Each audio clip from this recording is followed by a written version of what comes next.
Wakil Bupati Kabupaten Seram Bagian Timur Muhammad Miftah Toharumari Watimena hadiri pembukaan ujian akhir sekolah di SMA Negeri 1 Bula, Kabupaten Seram Bagian Timur, Senin 10 Maret 2025. Kepada para siswa, Wabub Yagnakrab disapa Vito itu pun menyemangati mereka. Lanjutnya diharapkan agar siswa tidak hanya unggul di atas kertas, namun juga dalam perilaku.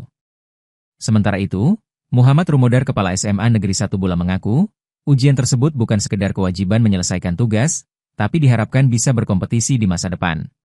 Diketahui, sebanyak 229 siswa kelas 3 SMA Negeri 1 Bula telah melangsung ujian hari pertama, Senin 10 Maret 2025. Ujian akhir sekolah itu bakal berlangsung sejak tanggal 10 sampai 17 Maret 2025. Jadi hari ini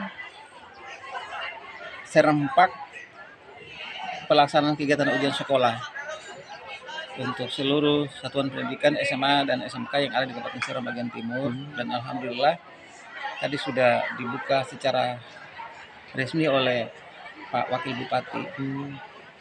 Pembukaannya ditandai dengan apa, Bu? Di sini pembukaan diselenggarakan di SMA dan Bupati yang diwakili oleh Wakil Bupati tadi hanya sekedar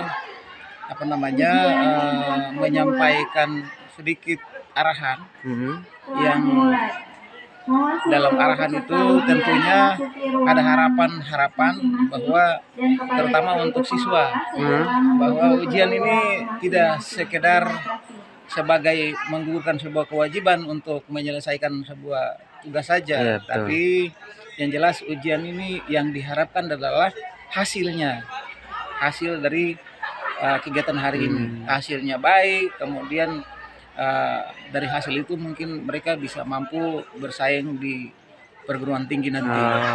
Itu hal-hal yang memang harus diharapkan dari pelaksanaan kegiatan ujian. Jadi kami di sini